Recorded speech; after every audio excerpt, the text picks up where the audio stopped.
Hadithi! Good evening, ladies and gentlemen. Hello. When I was a child, I've always wanted to travel the African continent. So much so that when I was in university and I secured myself a bursary, I saved every cent of my pocket money. I used that pocket money to travel to Port Elizabeth. I went to Cape Town, I went to Durban, and I even went to Graaff-Reinet. I don't know if you guys know Graaff-Reinet, but I went that far. And as expected, all those trips did not satisfy my need of wanting to travel the African continent. There was always that part of me that wanted to travel out of South Africa. And in September 2018, that is last year, my dream was finally going to be a reality. My friends and I planned a month-long backpacking trip to East Africa. I was so excited. I was very, very happy. My dream was finally going to come true. I was finally going to do what I've always wanted to do.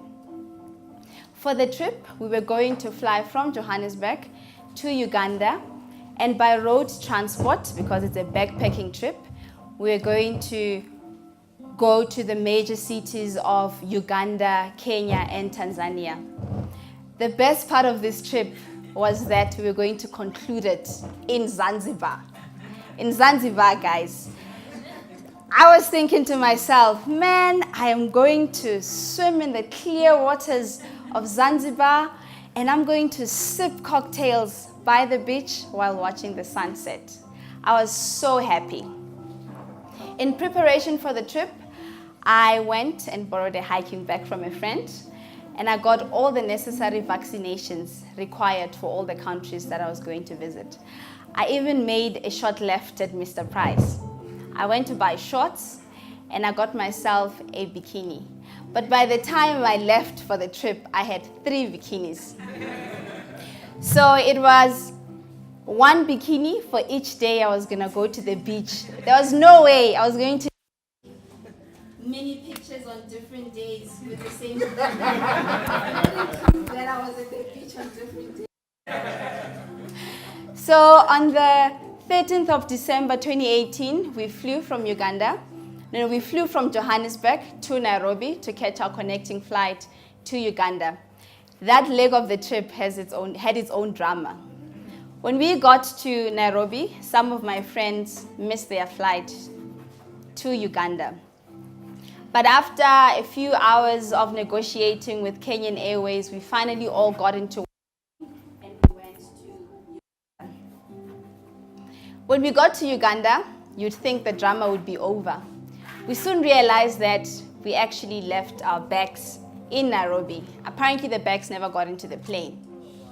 But to cut the long story short, we recovered all our bags. Our first excursion in Uganda was to visit the equator. So we were going to be on the northern hemisphere and the southern hemisphere at the same time. It was so exciting. So we concluded our trip to the equator and we went back home. We had supper and we chatted the night away. For our sleeping arrangements, I was sharing a room with a friend, Wusi. We had a bunker bed. We were the small ones. So she was sitting on top. She was sleeping on the top and I was sleeping at the bottom. So we slept, and the next morning I woke up around 5:30 a.m. And I woke up with a smile on my face, a big smile on my face. Guys, I was actually doing the African trip. I was actually in East Africa. I was living my dream. I've got this tendency that when I'm deep in my thoughts and I'm just thinking, I normally touch myself and squeeze my breast. Some people suck their fingers, but I squeeze my breast.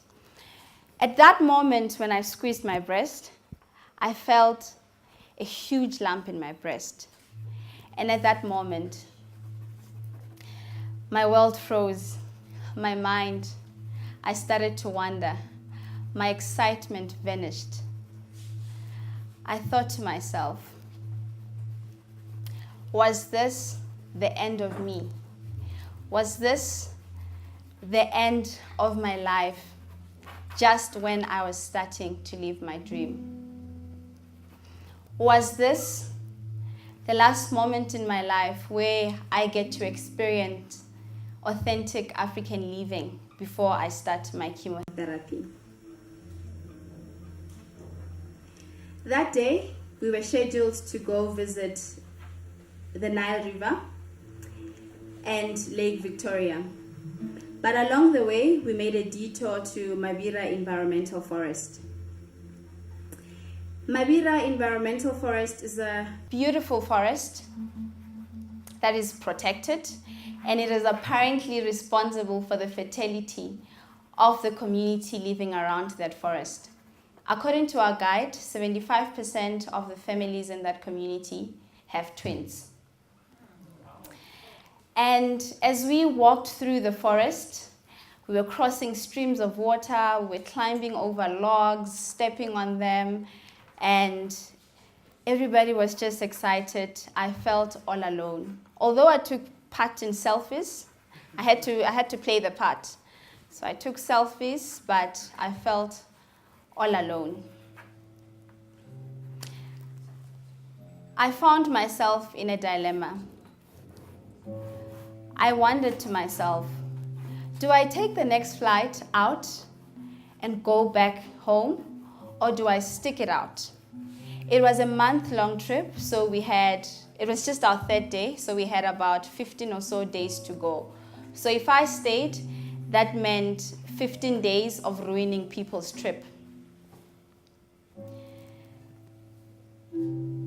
I was alone, but with 6 more people around me. We got to the Nile River. The Nile River is beautiful. There's just something spiritual about it. We took a boat ride to where the Nile River starts. And as the water bubbled from the source of the Nile River, I thought to myself, if this was indeed the end of me, then I have every reason to take all of this in. I have every reason to enjoy myself, to be happy, and just be. I had to embrace the lump that is in my breast. I had to make a friend out of it. When we were in our boat going to the source of the Nile, we witnessed a baptism that was very special. In Christianity, baptism symbolizes a new life, a new beginning. And so I thought to myself, maybe that symbol was actually meant for me. Maybe not for the other person, but for me. I am here for a reason. At that moment, I made a choice. I made a choice to be happy. I made a choice to enjoy my trip. I made a choice to be friends with my lump. But I decided I wasn't going to touch it. I wasn't going to feel my breast, because whenever I did that, it will just take me in a very dark place that I did not want to be. And so I decided to stay for the entire trip. In Kenya, we met interesting people. We met an old man who told us Kenyan stories. He told us about the political climate in Kenya. I love politics, so that was very interesting for me. In Nairobi, in Kenya, we posed as Kenyan citizens, so we get charged citizen fares to go up the second building in Nairobi to get a 360-degree view of the city. The city was so beautiful. Our trip was amazing, but we had our fair share of drama. In Tanzania, Dar es Salaam, for a night, we were homeless. Our Airbnb host played us. He played us so hard. And finally, we got to Zanzibar. And at that time, I had honestly forgotten about the lump in my breast. I had forgotten that there was almost two ways to my life. It was either I had cancer or I didn't have cancer. I was just having fun. When we got to Zanzibar, it lived to my expectation. And you can guess what I did. Put on my new swimming costumes, and for each day that I went to the beach, I swam in the clear waters of Zanzibar.